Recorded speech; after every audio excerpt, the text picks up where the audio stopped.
पुन्हा पुन्हा खावीशी वाटणारी गोकुळ बासुंदी। की सगळ्यात अगोदर तुम्हाला आनंदाचा महामंत्र देतोय। सासूकडे बघून बेडकासारखं व्हायचं, नाच करायचा, आत्या माफ करायचा, म्हातारी जगाला मुका घेऊन टाकायचा। म्हातारी दान करून खाली पडली पाहिजे। म्हातारी खाली पडली की पाऊस सुवर्ण सुरू आहे, तिला सोडायची नाही, तिच्या जवळ बसायचं, दुसऱ्या गालाचा ट्रिपल मुका घ्यायचा, आत्या करायचा। म्हातारी गडागडा लोळली पाहिजे, तुझ्या नवऱ्याला म्हणली पाहिजे घराकडे लवकर ये, आमोशा काल संपली, अजून हिच्या अंगात गेलं नाही, एखादा लिंबू तरी कापून टाक। नवरा आला नवऱ्याकडे पाहिजे म्हणता, yes my darling I love you मा करायचं। नवरा सुद्धा दान करून खाली पडला पाहिजे।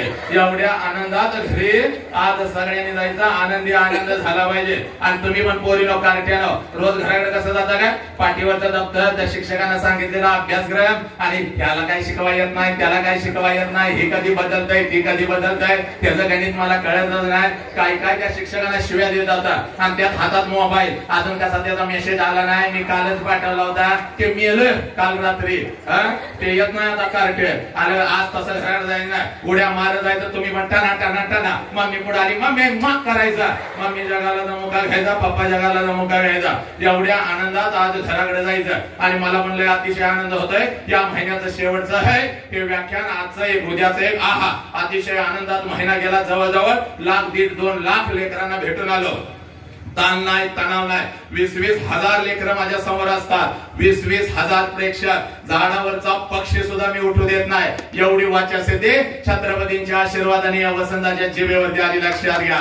झाडावरचा पक्षी अखंड राष्ट्रावर परिवर्तन करत फिरत असतो, पण एकदा पहिली ते चौथीची कार्टी जर माझ्या समोर आली तर मात्र माझा हात पाय लटलटायला लागतात, कारण ही कार्टी कधी काय करतील याचा अंदाज नाही।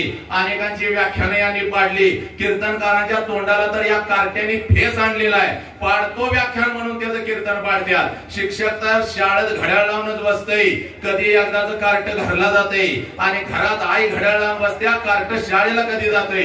मे महिना म्हणजे आईच्या डोक्याला नुसता ताप, 24 तास तिच्या बोकंडी कार्ट असते।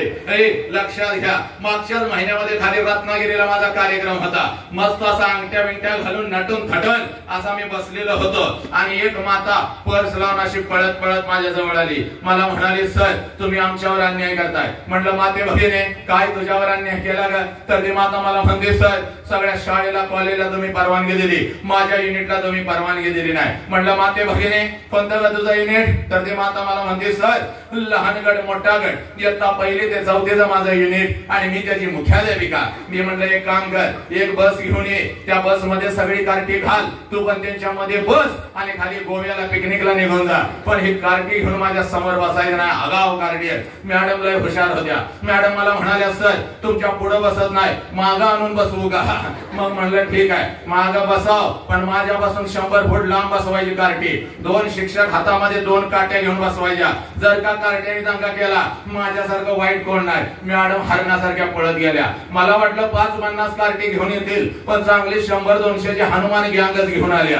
कार्टी पण एवढी नालाय, कोण चड्डी धरतय, कोण माती उधळतय, कोण कोणाला दगड मारतय। एक तर कार्ट माझ्या जवळ आलं, मला वॅक करून गेलं। म्हणलं मेलो वसंतराव, संपलं तुमचं व्याख्यान, बसा बोंबलं जाता। मग माझ्या लेकीला आज घरी जायचं, सोशल मीडियावर फक्त तुझ्या या वसंताचं नाव टाकायचं, हजारो व्हिडिओ, शेकडो नाही हजारो थाई थाई थाई थाई व्हिडिओ असे नाचत येतात बघ। आणि असाच मी खुर्चीवर उभा असतो, एक पाय वरती एक पाय खाली, आणि लेकरांच्या छाताडावर दांडव करत, आई बाप राष्ट्र धर्म महामानव, मी पेरत असतो बघ। व्याख्यान रंगलेलं होतं, लाकडाची मोठी खुर्ची होती, खुर्चीवर मी बिंदास उभा होतो। व्याख्यान एवढं रंगलं होतं, प्रत्येक जण माझ्या व्याख्यानामध्ये अगदी गुंग झालेला होता। आहा, आणि पाठी मागं बसलेले लहान गटाचं कार्ट कधी रांगत रांगत येऊन माझ्या खुर्चीच्या खाली बसलं होतं, कुणालाच माहिती नव्हतं। आणि जसं व्याख्यान रंगात आले, कार्ट्यानं मुंडकं बाहेर काढलं, आणि खालनं मला म्हणताय, साहेब मागणं पॅन्ट फाटल्या तुमची। पॅन्ट फाटल्या म्हणल्यावर पहिला मी खाली उडी टाकली, कारण पाठीमागून 2 कॅमेरे सुरू होतं, सगळ्या रत्नागिरीला लाईव्ह चाललं होतं। म्हणलं वसंतराव फाटलेला नकाशा आता घराघरामध्ये पोहोचला, म्हणून हळूच भीत माग हात लावला, बघतोय तर सगळं काही व्यवस्थित होतं। मग मात्र कार्ट्याकडे एवढं मोठं डोळे केलं, आणि म्हणलं कार्ट्या नालाय का कुठं फाटल्या? तर खालनं मला म्हणते, कसं फसवलं? कबाड घोडीन म्हणलं तुझी असली ही कार्टी। ते त्याच्या मागच्या महिन्याचं पुण्याचं व्याख्यान अगदी हाऊसफुल झालं, नाट्यगृह तुडुंब भरलेलं होतं, विषय पण पण खूप सुंदर होता. मूल समजावून घेताना छत्रपती संभाजी आणि बाबासाहेब. विषय एवढा सुंदर होता. हजारो माता आल्या, बसायला जागा नाही. काही माता विचार मंचावर माझ्या शेजारी बसल्या. एका मातेच्या मांडीवर गोर गोमट एक 4 वर्षाचं कार्ट बसलं होतं. कार्ट दिसायला एवढं सुंदर होतं, एवढं सुंदर होतं, पण लय नालायक होतं. माझ्याकडे बघायचं, गालात फुस करून हसायचं आणि आपल्या आईला म्हणायचं, मम्मी ते माणूस आपल्या बॉब सारखं दिसतंय. बॉब म्हणल्यावर मला लय आनंद झाला. म्हटलं या लेकराला आपल्यामध्ये बॉब दिसतो, याचा अर्थ असा आहे की आपल्यासारखं कोणीतरी याच्या घरामध्ये आहे, त्याची आठवण त्याला येते, म्हणून आपल्याला बॉब्स म्हणतंय. वा वा वा वा वा. जरा मिशीला हात लावला, कार्ट्याकडे बघितलं आणि म्हटलं काय रे माझ्या पिल्ल्या. पिल्ल्या म्हणायचा अवकाश कार्ट खाल्लं बोंबालं, हे बॉब जरा इकडे ये, इकडे ये म्हणलं. त्याच्या आईने त्याचं तोंड दाबून धरलं. जसं आईनं तोंड दाबून धरलं, मी उठलो. म्हटलं का ग माते, एवढा सुंदर माझा भाचा मला बॉब्स म्हणतो, याचा अर्थ असा आहे माझ्यासारखं तुझ्या घरामध्ये कोणीतरी आहे, त्याची आठवण त्याला येते, म्हणून मला बॉब्स म्हणताय. तर म्हणू दे की. तर ती माता मला म्हणाली, दाद्या गप्प खाली बस, बॉब्स आमच्या कुत्र्याचं नाव आहे. 1.5 लिटर पाणी पिलं 2 तास त्या कार्ट्याकडे मी काही परत बघितलं नाही. अशीही कार्टी. तरी सुद्धा माझ्या लेकीनं महाराष्ट्र नाही तर अखंड राष्ट्रावर मी फिरत असतो. रात्रीचा दिवस करून मुलांचं परिवर्तन करण्यासाठी का फिरत असतो? कारण राष्ट्रसंत तुकडोजी महाराजांची ग्रामगीता, आणि या ग्रामगीतेमध्ये तुकडोजी महाराज म्हणतात, देवळातला देव मेला अंतरीचा जागवारे. हे कोणता अंतरीचा देव याचा शोध घेत असताना याच ग्रामगीतेमध्ये तुकडोजी महाराज सांगतात, या कोवळ्या काळ्यानं माझे लपले नेताजी रवींद्र शिवाजी, विकसती प्रकटे समाजी. शेकडो महापुरुष, हे या शेकडो महापुरुषांनी जन्म घेतलेला आहे. कुठे जन्म घेतलेला आहे? या कोवळ्या काळ्यानं माझी. कोणत्या कोवळ्या काळ्या? माझ्या समोर बसलेल्या या कोवळ्या काळ्या. हे महाराष्ट्राच्या, या राष्ट्राच्या शाळेच्या कॉलेजच्या भिंतीमधून शिकत असलेल्या या कोवळ्या काळ्या. माझ्या मातानं आज तुम्ही आलात ना ग ऐकायला. आबा ही हात माझ्या बापाच्या कानावरती पडताच जेवणाच्या ताटावरचा माझा बाप उठून पळत पळत बाहेर यायचा. माझ्या हातातल्या पिशव्या घ्यायचा आणि माझ्या कानात मला हळूच विचारायचा, पुरी सासरी सगळं ठीक तर आहे ना ग पुरी? तुला मी चुकीच्या ठिकाणी तर दिलं नाही ना ग पोरी? आबाच्या हातातल्या पिशव्या खाली ठेवत, आबाच्या डोळ्यातलं पाणी पुसत मी माझ्या बापाला म्हणायचे, आबा सगळं काही चांगलं आहे आबा, तुमची आठवण आली म्हणून आले आबा, तुमची आठवण आली म्हणून आले. माझ्या हातातल्या पिशव्या घेत माझा बाप अंगणातूनच माझ्या आईला हाक द्यायचा, अगं ऐकलंस का ग? पोर आले की आपली, पोर आले की आपली. माझ्या बापाची हाक माझ्या आईच्या कानावरती पडताच जेवणाच्या ताटावरची माझी आई उठून पळत पळत बाहेर यायची. आईच्या हातामध्ये एक पाण्याचा तांब्या, दुसऱ्या हातामध्ये एक भाकरीचा तुकडा.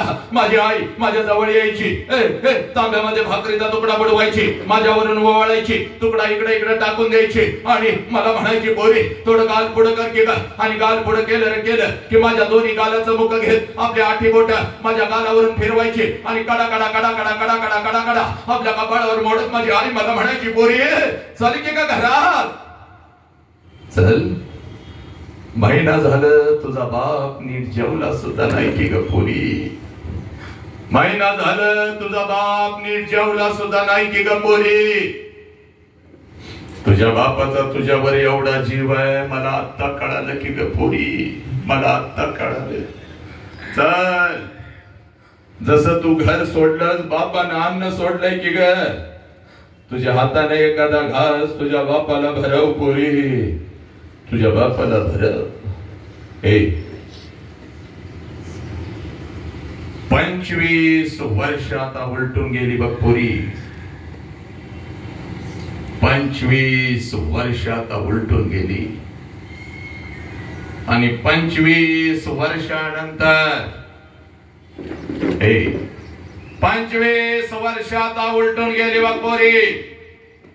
आणि 25 वर्षानंतर जेव्हा मी आता माझ्या माहेरी जाते ना ग पोरी, 25 वर्षानंतर जेव्हा मी आता माझ्या माहेरी जाते, घर तेच आहे, अंगण ही तेच आहे. 25 वर्षानंतर जेव्हा मी आता माझ्या माहेरी जाते ना ग, घर तेच आहे, अंगण हे तेच आहे, पण त्या अंगणामध्ये आता मला माझ्या बापाचं चप्पल दिसत नाही पुरी. त्या अंगणामध्ये आता मला माझ्या बापाचं चप्पल दिसत नाही. अंगणातून जरी मी हाक दिली आबा, जेवणाच्या ताटावरचा माझा बाप उठून आता पळत बाहेर येत नाही पुरी. माझ्या हातातल्या पिशव्या आता माझा बाप घेत नाही पुरी. आणि माझ्या कानामध्ये आता मला हळूच विचारत नाही पुरी कशी आहेस ग पुरी, पुरी कशी आहेस. अंगणातूनच माझा बाप आता माझ्या आईला हाक देत नाही.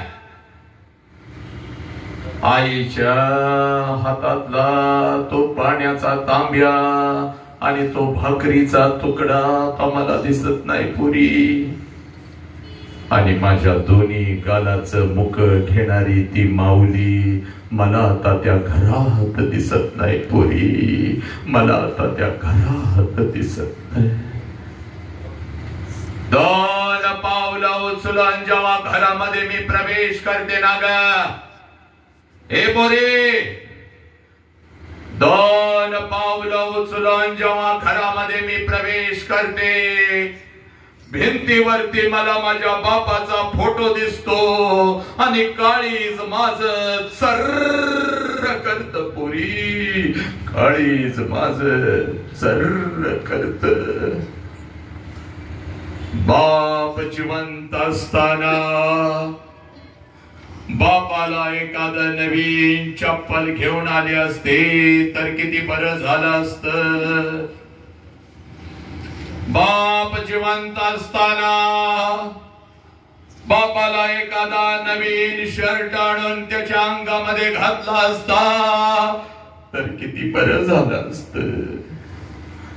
बाप जिवंत असताना थोडस तेल या ओंजळीमध्ये घेऊन बापाच्या डोक्यावर घातलं असतं तर किती बरं झालं असतं पोरी.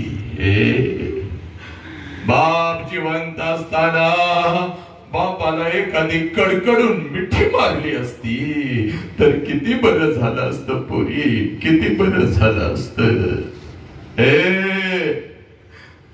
एक घास चिवचा, एक घास काऊचा असं म्हणत म्हणत अंगा खांद्यावरती खेळवत एक एक घास भरवत ज्या बापानं मला लहानाचं मोठं केलं त्या बापाच्या मुखात या हाताने एखादा घास भरवला असता तर किती बरं झालं असतं पोरी, किती बरं झालं असतं.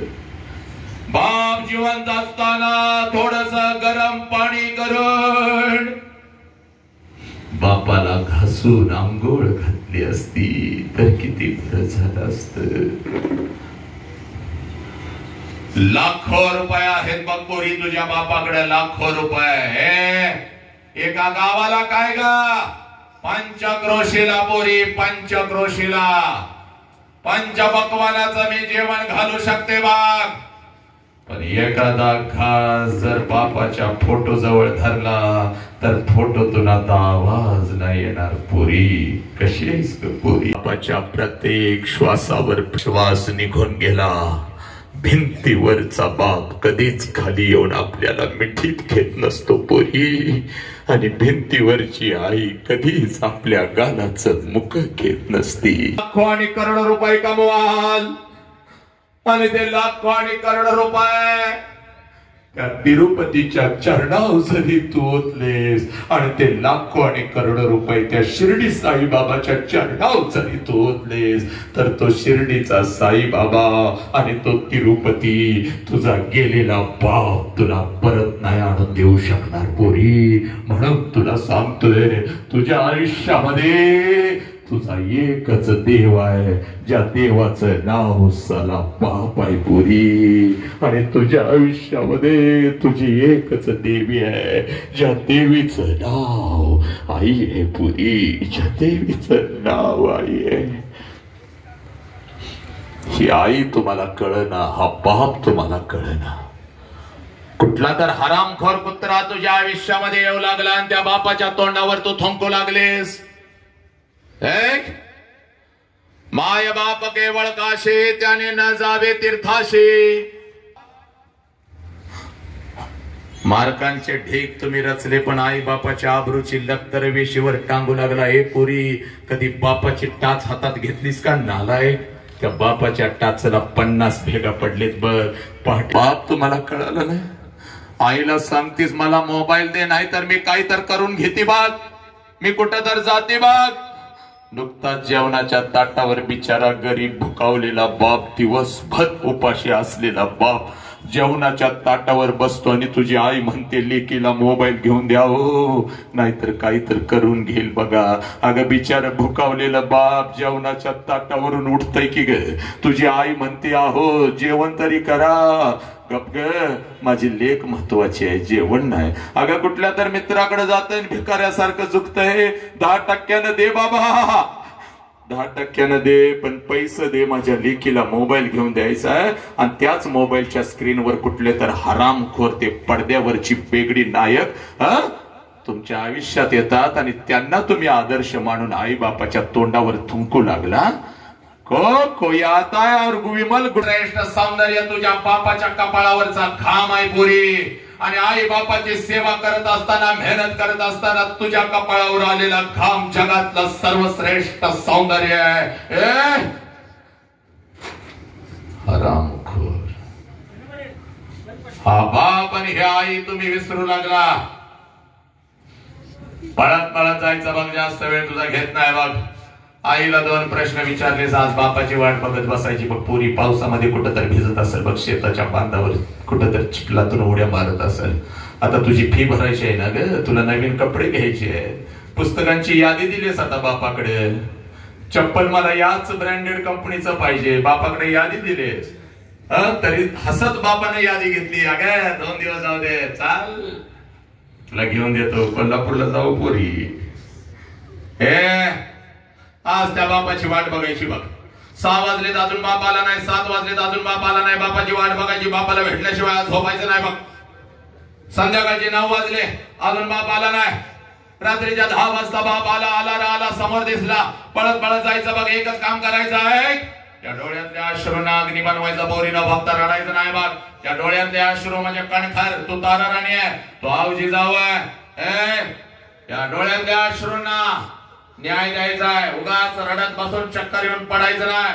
कणखर आहेस तो, मराठी बाण आहेस तो, उत्तुंग उत्तुंग सामर्थ्य तुझ्यामध्ये आहे. आणि म्हणून आज बापाची वाट बघायची बघ. 10 वाजता बाप आला बाप, समोर दिसला बाप. पळत पळत जायचं आणि त्या बापाला कडकडून मिठी मारायची. एवढ्या घट्ट मिठी मारायची, एवढ्या घट्ट मिठी मारायची, एवढ्या घट्ट मिठी मारायची. बापाच्या डोळ्यामध्ये टच करून पाणी आलं पाहिजे. आणि ते पाणी तुझ्या गालावर पडत तुझ्या बापानं तुला विचारलं पाहिजे, पोरी काय झालं, काय झालं. असं हंबड कधीच बोलला नव्हतास. काय झालं मला सांग, तुला काय पाहिजे. तुला आई काय बोलली का, बाई काय बोलल्या का, तुला शाळेमध्ये मैत्रिणी काय बोलल्या का, तुझा तो कार्टा भाऊ काय बोलला का, मला सांग. त्याची चमडीच लोळवतो नालायकाची. सांग मला.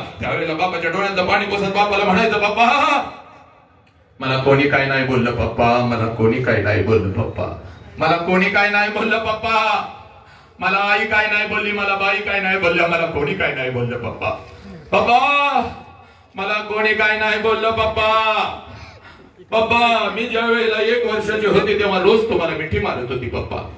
पप्पा जेव्हा मी 1 वर्षाची होते तेव्हा रोज तुम्हाला मिठी मारत होती, कारण तेव्हा मला माझा बाप कळत होता पप्पा. पप्पा तेव्हा मला माझा बाप कळत होता. मला जर आई रागवली तर मी अंगणामध्ये येऊन उभी राहत होती. आणि जसं तुम्ही येत होता ना पप्पा, पळत पळत येऊन तुमच्या गळ्यामध्ये मी पडत होती. आईची तक्रार मी तुमच्याकडे करत होती. पप्पा आईनं मला मारलं पप्पा, पप्पा आईनं मला मारलं पप्पा. तुम्ही मला जवळ घेत होता, तुम्ही मला जवळ घेत होता पप्पा. मला अलगद हवेमध्ये फेकत होता. माझ्या बापाचे दोन्ही हात मला झेलण्यासाठी समर्थपणे उभे आहे. माझ्या बापाचे हात मला झेलण्यासाठी समर्थपणे उभे आहे. हसत हसत मी तुमच्या हातामध्ये येत होती पप्पा.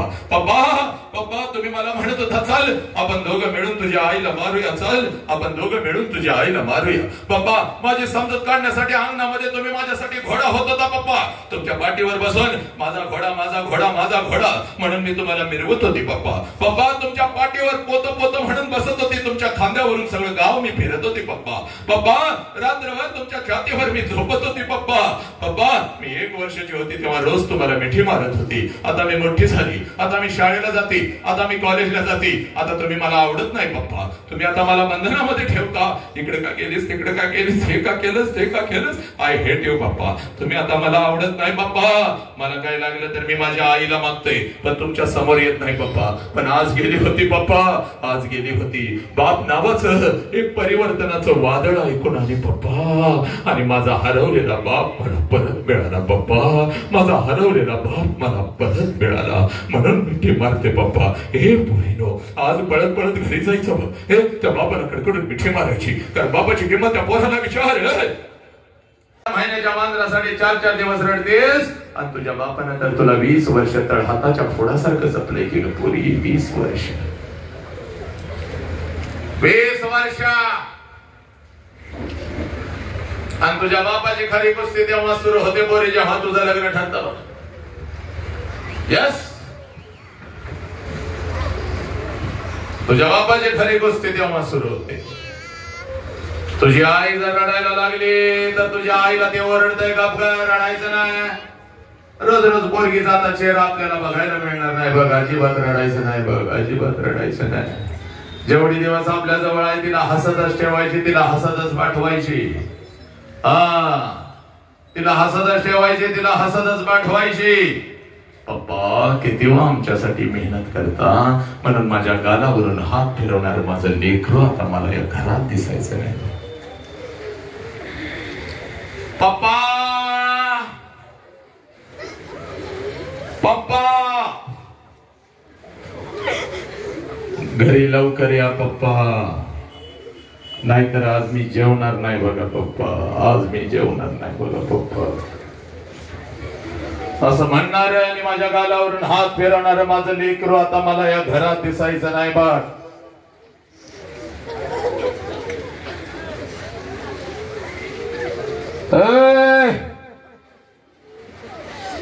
आणि मी खरंच घरी आलो उशिरा तर माझ्यासाठी उपाशी झोपणार माझं लेकरू, माझं पाखरू मला आता त्या घरात दिसायचं नाही बघ. लग्नपत्रिका तर लय आनंदानं वाटत असतंय बापोरी, पण रात्रीच्या अंधारात एकटच रडत बसतोय, कारण लग्नपत्रिकेवरची तारीख त्याला ओरडून ओरडून सांगत असते, या तारखेला तुझं पाखरू भर्र करून ओढून निघून जाणार. 12:30चा तांदूळ आहे बघ, नटून नटून नवऱ्या बरोबर तो उभे आहेस बघ. वाजंत्री वाजवत आहेत, मंगलाष्टका संपलेल्या आहेत, आनंदाला उधाण आलेला आहे. प्रत्येक जण आशीर्वाद द्यायला तुला लग्नाच्या भोवल्यावरती येत आहे, तू आशीर्वाद घेत आहेस, नवऱ्याची ओळख प्रत्येकाला करून देत आहेस. आणि त्या लग्न मंडपामध्ये तुझा बाप मात्र जेवणाच्या पंक्तीमध्ये फिरत आहे. जेवा जेव्हा बोट भरून जेव्हा, पोट भरून जेव्हा. कोणी उपाशी जायचं नाही. जेवणवाल्या किती जातात पैसे होऊ देत, किती जातात ताट होऊ देत, तुझा बाप पैशाचा पुडका घेऊनच त्या लग्न मंडपातून फिरत असतो बघ. लहान लेकरांशी तर ते लय गोड गोड बोलत असते, बाळानं ताटात काय ठेवायचं नाही, आपल्या दीदीचं लग्न आहे, चला रे माझ्या लेकरानं, चला 2-2 लाडू 2-2 जिलेबी घरला घेऊन पळत चला. अरे पोरी बघता बघता 3 वाजतात बघ, सगळा मंडप मोकळा होतो, जेवणाच्या पंक्ती सगळ्या संपतात बघ. पाहुणे रावळे जिकडे तिकडे निघून जातात आणि नवीन आयुष्याची नवीन स्वप्न रंगवत नवऱ्याचा हात धरून जशी लग्नाच्या भोवल्यावरून तू खाली येतेस त्या लग्न मंडप. कसं जाऊ पोरी, घरच्या भिंती मला खायला उठतील की का पोरी. तुझ्या मैत्रीण रडत असतात, तुझा भाऊ रडत असतो, तुझी आजी रडत असते, लग्न मंडपात उरले सोडलेले सगळे रडत असतात, पण त्या लग्न मंडपामध्ये तुझा बाप मात्र हसत हसत फिरत असतो. पळत पळत इथे येतो, सगळ्यांना ओरडतो, कारडताय कोणी रडायचं नाही, चला माझ्या दीदीचं लग्न आहे, चला तिला हसत हसत पाठवा. हे पोरी तुझा हात धरतो, तुझ्या नवऱ्याचा हात धरतो, लग्न मंडपाच्या बाहेर गाडी सजवलेली असते, गाडीपर्यंत तुला घेऊन येतो, गाडीचा दरवाजा उघडतो, तुम्हा दोघांना गाडीमध्ये टाकतो, हसत हसत तुला म्हणतो, जा पोरी चल जा, रडायचं नाही, मी तुझ्या पाठीशी आहे, चल जा, हसत हसत जा, चल जा. तुझी गाडी निघून जाते पुरी. जास्त तर साला तुझा बाप रडला, पण फक्त तुला दिसला नाही पुरी, फक्त तो तुला दिसला नाही कधी. रड बाबा, तुझा किती पैसा आजच घे, उद्या माझ्याकडे असतील नसतील, हे जेवणवाल्या जेवण काही छाक बनालो तर हे तुझा पैसा, मोठ्या ताटात लोक गेली लाडू जिलेबी घेऊन पोरं पडत होती, हे तुझा पैसा, चाल घे घे घे घे घे चाल घे. हे बसत माझ्या तुझी कपडे अंगावर चढून माझं लेकरू काही छाक दिसत होतं बाबा, लय भारी लय भारी. वाजंत्री हे ठरल्याप्रमाणे हे तुझा पैसा तुला 5,000 जाता देतोय बाबा, लय भारी वाजत होता. हे बोरी संध्याकाळी 7 वाजेपर्यंत त्या लग्न मंडपात तुझा बाप तुझ्यासाठी भिकारी होतो पोरी, भिकारी. आणि संध्याकाळी 9 वाजता पळत पळत घरी जातो, घरातलं तुझ्या वस्तूंचा कपाट उघडतो आणि तुझ्या वस्तूंना पकडून पकडून रात्रभर जो अंतरुणाने उशिवली बाप ऐकोरी. तुझी आई म्हणते आहो सावरा की स्वतःला किती रडताय, तेव्हा तुझ्या आईच्या खांद्यावर डोकं आपटून आपटून तुझ्या आईचा जो खांदा ओला करतो त्या गरीब बिचाऱ्या देव माणसाचं नाव साला बाप आई पोरी. हे पोरी, हे तुझी जुनी ओढणी कपाटातून काढतो, त्या ओढणीनं आपलं डोळं पुसतो, ती ओढणी उशाला घेऊन रात्रभर आपल्या अश्रूनं जो ओला चेंब करतो त्या गरीब देव माणसाचं नाव साला बाप आई पोरी. हे पोरी, जो 100 किलोचा पोत उचलतो आणि त्या ट्रक मध्ये टाकत आपल्या लेकरांच्यासाठी जो हमाली करतो त्या हमालाचं नाव साला बाप आई पोरी. दिवसभर शेतात राबतो आणि कोल्हापूर मध्ये कुठल्या तर हॉटेलच्या बाहेर जो वॉचमन म्हणून उभा राहतो त्या वॉचमनचं नाव साला बाप आई पोरी. जो दुसऱ्यांच्या गटारी साफ करतो, संडास साफ करतो, आपल्या लेकरांच्यासाठी जो भांग्याचं काम करतो त्या भांग्याचं नाव साला बाप आई पोरी. हे या महाराष्ट्राच्या रस्त्यावरून जो ट्रक चालवतो, ट्रॅक्टर चालवतो, ड्रायव्हरचं काम करतो, आपल्या लेकरांच्या शिक्षणासाठी घरी पैसे घेऊन येतो त्या ड्रायव्हरचं नाव साला बाप आई पोरी. जो उन्हामध्ये तापतो पण आपल्या लेकरांना झाडाच्या सावलीत बसवतो, भर पावसामध्ये भिजतो पण आपल्या डोक्यावरची छत्री लेकरांच्या डोक्यावर धरतो आणि कडाक्याच्या थंडीमध्ये आपल्या अंगावरची चादर शेजारी झोपलेल्या लेकरांच्या अंगावर जो टाकतो त्या गरीब देव माणसाचं नाव साला बाप आहे बाप. ज्या बापाच्या तोंडावर तुम्ही थुंकू लागला तो बाप. सांग मला या बापाला पोलीस स्टेशनला उभे करशील का? सांग मला पोरी या बापाच्या तोंडावर थुंकून नको जाशील का? कुठला तर हरामखोर कुत्रा साला तुझ्या आयुष्यामध्ये येतो आणि बिचारा गरीब 20 वर्ष तुला तळहाताच्या फोडासारखं जपलेल्या बापाच्या तोंडावर कधीच थंकून निघून जायचं नाही बघ पोरी. पोलीस स्टेशनला तुझा बाप असा उभा असतो आणि पोलिसांना सांगत असतो माझ्या लेकीला शोधून काढा साहेब. या सोशल मीडियाच्या माध्यमातून कोणतर कुत्रा तुझ्या आयुष्यामध्ये येतो आणि 20 वर्ष तळहाताच्या फोडासारखं जपलेल्या बापाच्या तोंडावर थंकून निघून जाताना तुम्हाला लाज वाटत नाही का ग पोरीनो? हे प्रेम आहे का? हे प्रेम नाही बघ पोरी, हे प्रेम नाही. जे तुझ्या आई बाबाला पोलीस स्टेशनला उभं करतं ते प्रेम कसं असू शकतं? जे प्रेम तुझ्या शरीराचं तुकडं करतं ते प्रेम कसं असू शकतं? जे प्रेम तुला परदेशामध्ये विकतं ते तू हे प्रेम कसं असू शकतं? माझ्या महाराजांनी यासाठी तुला स्वातंत्र्य दिलं नाही पोरी, पुन्हा गुलामगिरीमध्ये अडकण्यासाठी. आलाच कुठला कुत्रा तर त्याच्या नारड्यावर पाय देण्यासाठी तुला स्वातंत्र्य दिलेलं आहे पोरी. तुझ्या मनगडामध्ये ताकद भरलेली आहे महामानवानी पोरी. तू रणचंडी काय, तू आदिशक्ती आहे. आलाच कुठला कुत्रा तर त्याच्या नारड्यावर बसायचं बघ पोरी. एक ही पोरगी, एक ही पोरगी आपल्या आई बाबाच्या तोंडावर थंकून निघून जाणार नाही पोरी. हे तुझं शिकण्याचं वय आहे. या वयामध्ये शिकून तू फक्त स्वतःच्या पायावर उभी राहा. तुझ्यासाठी राजकुमारांना उभी करण्याची ताकद तुझ्या बाबामध्ये आहे पोरी. तुझ्यासाठी राजकुमारांना उभी करण्याची ताकद तुझ्या आई बाबामध्ये. एक ही पोरगी आपल्या आई बाबाच्या तोंडावर थुंकून निघून जाणार नाही. नाही नाही नाही. आज शपथ आणि हीच खरी आमची जयंती. हीच माझ्या छत्रपतींना माझ्या शाहू महाराजांना दिलेला मानाचा मुद्रा, हाच खरा मानाचा मुद्रा. चाल थांबतो इथं, पण थांबत असताना तुला तुझी आई आणि तुझा बाप इथंच या विचार मंचावर 2-3 बाप तुला मी दाखवून देणार बघ. आज दाखवून देणार आणि मगच मी इथून निघून जाणार बघ पोरी. हा, काही बाप आपल्या लेकीचा कार्यक्रम बघायला आलेले 4-5 बाप या सभा मंडपात, या विचार मंडपात बसलेले जरा हात वरती करा लवकर. आज नाही तर परत कधीच नाही. जरा त्या 2-3 बापांनी जरा उभं राहायचं, जागावर उभं राहा. 2-4 आया आलेत का जरा उभं राहा. आपल्या लेकीचा कार्यक्रम बघायला काय आया आलेले आहेत का? त्यांची माऊली, त्यांचा मुलगा इथं आहे, कोण आहे का? उभं राहा लवकर. 2-3 आया जरा उभं राहा जागेवर. कोण आहे का? काही बाप आलेत का? 2-4 बाप आहेत का इथं? कुठलीही लेख निघून जाणार नाही, लक्षात घ्या. कुठलाही त्या सोशल मीडियावरचा मेसेज पाहून माझ्या लेकीचा पाय घसरणार नाही. बस एवढं आणि एवढंच सांगण्यासाठी आज मी तुमच्या समोर उभा होतो. माझ्या लेकरांनो, आपली सेवा करण्याची संधी मला इथल्या ग्रामस्थांनी, इथल्या सगळ्या लेकरांनी, इथल्या सगळ्या तरुणांनी मला दिली. मी आपल्या ऋणामध्ये राहतो. एक ही पोरगी बस आता आपल्या आई बापाच्या तोंडावर थुंकून खोट्या प्रेमाच्या जाळ्यामध्ये फसणार. शेवटचा 1 मिनिट कुठल्या लेकीला, शेवटचा 1 मिनिट आपल्या आईविषयी किंवा आपल्या बापाविषयी बोलायचंय का? जरा हात वरती करा. चला, आईला आपल्या बापाला पहिला मिठी. फ्रीज मधून श्रीखंड काढ ना. आम्ही पूर्वी घरीच बनवायचो श्रीखंड, त्याची चवच वेगळी होती. आता काय सगळं रेडीमेड. आजी, हे श्रीखंड खाऊन बघ. आज तुझ्या आईनं घरीच बनवलं की काय? हे आहे गोकुळचं श्रीखंड. अगदी जिभेवर रेंगाळणार. जिभेवरच नाही तर मनावरही रेंगाळणार. गोकुळ श्रीखंड, मनावर रेंगाळणार. ताज्या बातम्यांसाठी आरके न्यूजच्या YouTube चॅनेलला सबस्क्राईब करा आणि बेल आयकॉन प्रेस करा.